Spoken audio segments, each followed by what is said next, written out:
जीवन में आत्म कल्याण के साथ जुड़ी हुई है शांति, और शांति प्राप्त करने का ज्यादातर लोग प्रयत्न करते हैं, और यह क्रम चलता रहता है। व्यक्ति का, समुदाय, समाज का, मानव समुदाय का प्रयत्न चलता रहता है। अशांति के बाद क्रांति होती है, क्रांति से शांति होती है, शांति में आलस्य प्रमाद प्रवेश करता है, स्वेराचार स्वाभिमान प्रवेश करता है, अहंकार प्रवेश करता है, फिर अशांति होती है। ये तीन, शांति, शांति के बाद क्रांति, क्रांति के बाद अशांति, अशांति के बाद क्रांति, और क्रांति के बाद शांति। ये युगों का इतिहास पढ़ो, बस यही क्रम चलता रहता है जीवात्मा के लिए और मानव समुदाय के लिए। शांति कैसे प्राप्त हो? समुद्र की लहरों को शांत नहीं कर सकते हैं, ऐसे माया को प्राप्त करके या संसार को रिझा कर कभी शांति को प्राप्त नहीं हो सकते हैं। कभी यह स्थिति नहीं बन सकती है कि आप समुद्र किनारे जाओ और फोटो खींचनी है, और फोटोग्राफर से कहो अपने मित्र से कि लहरें शांत हो जाए, बाद में मेरी फोटो ले लीजिएगा, तो कभी आपकी फोटो खींचने का मौका ही नहीं मिलेगा, क्योंकि समुद्र की लहरें कभी शांत नहीं होती है। ऐसे संसार भी समुद्र है, इसमें व्यक्तियों के मन को शांत करके कि लोग शांत हो जाए, मेरे प्रति अनुकूल हो जाए, या तो मेरी व्यवहारिक सामाजिक परिस्थितियां सब अनुकूल हो जाए, इसके बाद मैं शांति को प्राप्त हो जाऊं, ऐसा दिन आना बड़ा मुश्किल है। अभी तक तो ऐसा संसार में नहीं हो पाया है, उलझने बनी ही रहती है। तो फिर शांति कैसे प्राप्त करें? शांति के लिए मुख्य 5 बातें हैं। वो 5 बातों को लिए मानव समुदाय प्रयत्नशील रहता है, और 5 के ऊपर जो छठी बात है, वो 6 बातों को मैं आपको थोड़े शब्दों में बताता हूं। शांति प्राप्ति का सबसे पहला शुरुआत होती है मन से। परिस्थितियों को अनुकूल करके शांति प्राप्त करना बड़ा मुश्किल है, किंतु मन स्थिति को अनुकूल कर लो तो परिस्थितियां कैसी भी क्यों ना हो, आप शांत रह पाओगे। परिस्थितियों को अनुकूल करने का प्रयत्न करो, परेशान मत हो। परिस्थिति अनुकूल हो या प्रतिकूल हो, मन स्थिति को ऐसी बना लो कि जिसको भगवत गीता में कहा स्थित प्रज्ञता, समता। मन स्थिति को इसी ऊंचाई पर ले जाओ कि परिस्थितियां आपकी मन स्थिति पर, आपके निर्णयों पर प्रभावित ना हो पाए। सबसे पहला प्रयोग। किंतु मन को कैसे समझाए? एक बार भर्तृहरि ने गांव के नगर के निकट गया था, और कंदोई की दुकान पर जलेबी बन रही थी, तो भर्तृहरि ने कहा कि मुझे थोड़ी जलेबी दीजिए। कंदोई ने कहा हलवाई ने कि पैसा लाओ। तो भर्तृहरि राजा थे, राजा से साधु बन गए थे, कमाने का कैसा वो आइडिया ही नहीं था कभी। अब उन्होंने कहा पैसा कहां से मिलेगा? तो गांव के बाहर तालाब की खुदाई चल रही है, तो वहां जाओगे तो वहां पैसा देते हैं। भर्तृहरि वहां पहुंच गए, कहा कुछ पैसे दो मुझे। उन्होंने कहा कि खुदाई का काम चल रहा है, तो खुदाई करो, पैसा शाम को मिलेगा। एक वक्त महाराजा भर्तृहरि वहां फावड़ा पकड़कर लगे हुए हैं खुदाई करने के लिए।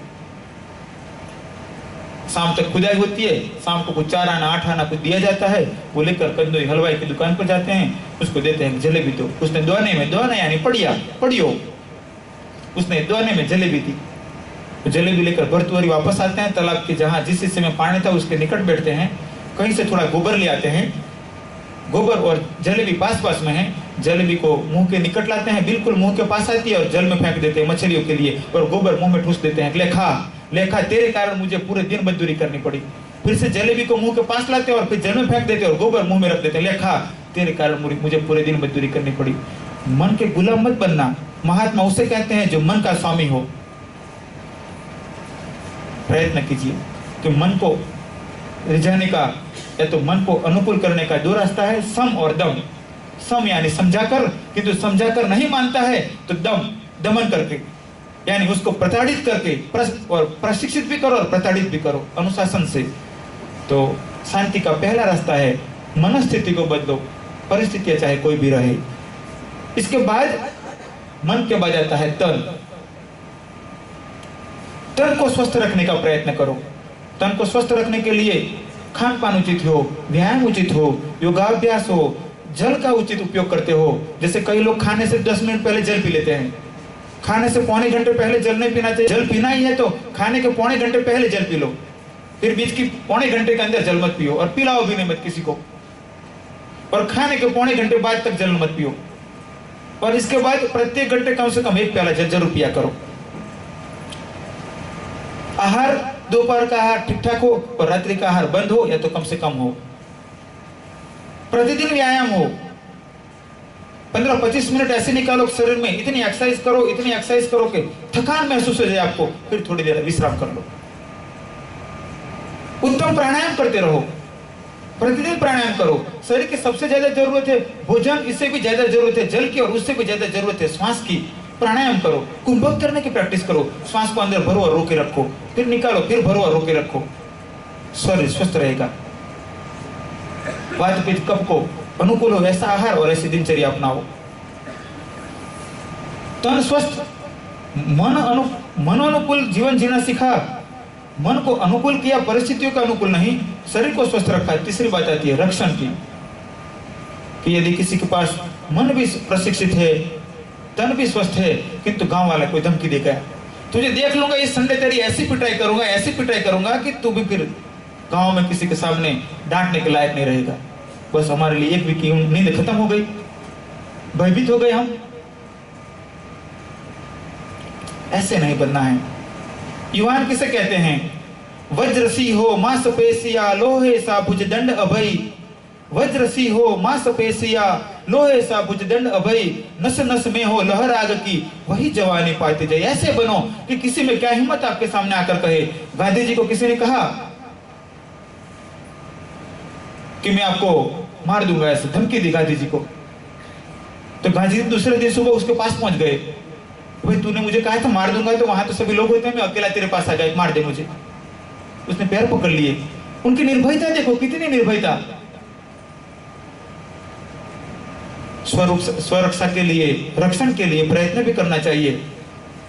एक जमाना था कि यहाँ पर, जैसे यहाँ राजपूत समुदाय है, तो मैं कई बार कहता हूँ कि ऑल राजपूत आर सोल्जर्स, एक वक्त था। आज ऑल हिंदू आर सोल्जर्स बनने की जरूरत है। वक्त बदलता चला जा रहा है, परिस्थितियां बदलती चली जा रही है। ऑल हिंदूज आर सोल्जर्स, और मैं चाहूंगा पूरी मानवता सोल्जर का गुण अपनाए। और इसीलिए हम एक प्रशिक्षण संस्थान बनाने वाले हैं, जहां पर सिखाया जाएगा घोड़े पर कैसे बैठोगे और कैसे घोड़े से सवारी करके घोड़ा दौड़ाओगे। हम युवाओं को सिखाए तलवार कैसे चलाओगे, भाला कैसे चलाओगे, लाठी कैसे चलाओगे। कभी आपके परिवार पर, आपकी पत्नी पर, आपकी बेटी पर, आपके परिवार पड़ोसी मित्रों पर संकट आन पड़ा कोई, तो रक्षा के लिए पहले आप खड़े हो जाओ। इतने हिम्मत वाले बनो, और वो हिम्मत तब आती है जब आप प्रशिक्षित हो।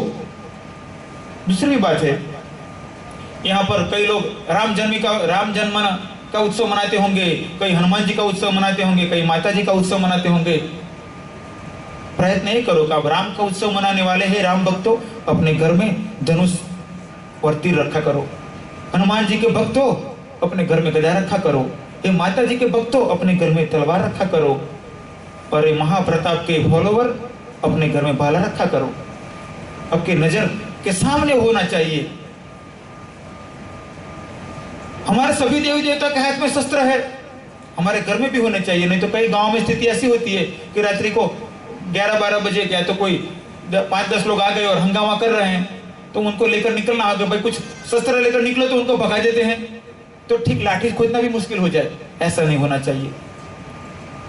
वो वक्त बीत चुका है। पुनः मैं याद कराता हूं, अभी ऑल हिंदूज आर सोल्जर बनना होगा। सबके पास शस्त्र व्यवस्था होनी चाहिए, किसी को पीड़ित करने के लिए नहीं, किसी को परेशान करने के लिए नहीं, स्वरक्षा के लिए। मन, तन और रक्षण, इसके साथ चौथी बात आती है कुटुंब परिवार। व्यक्ति का मन स्वस्थ हो, तन अनुकूल हो, रक्षा की कोई चिंता नहीं है, सुरक्षित है। चौथा व्यक्ति सोचता है मेरा परिवार सुरक्षित हो, मेरा परिवार सुखी हो। और परिवार कब सुखी होता है? जब संस्कार हो परिवार में। संस्कारों के बिना परिवार को सुखी करना नामुमकिन सा जैसा काम होता है। क्योंकि ज्ञान शांति को पैदा कर सकता है, अज्ञान शांति को पैदा नहीं कर सकता है। प्रयत्न करें कि परिवार को धर्म विद्या सिखाए। दुर्योधन के संस्कार न दे, रामायण के भरत के संस्कार दे। उनको त्याग करना सिखाए कि मेरे राम जी को मेरी गादी की जरूरत है ना, मेरी माँ मुझे गादी दिलवा रही है, किंतु वो गादी की राम की जरूरत है, राम जी को जरूरत है, मेरे बड़े भाई को जरूरत है। मेरा परिवार ये चाहता है कि मेरे राम जी को गादी मिले, मैं मेरी गादी का त्याग करता हूँ। वो भरत के संस्कार आने चाहिए कि ये जगह मेरी है, जो मुझे मिली हुई है, जो मेरी माँ ने वचन मांगा है वो वचन से मिली हुई है, किंतु मेरे परिवार के लिए मैं इस गादी का त्याग करता हूँ। वो भरत हमें बनना होगा। हमें वो दुर्योधन नहीं बनना है। वो गादी के लिए मैं प्रपंच करूंगा और अत्याचार करूंगा और संगठन हमला करूंगा, मैं ऐसा बनाऊं। कुटुंब परिवार के लिए त्याग की भावना होनी चाहिए। त्याग के बिना कुटुंब परिवार को आगे बढ़ाना बड़ा मुश्किल है।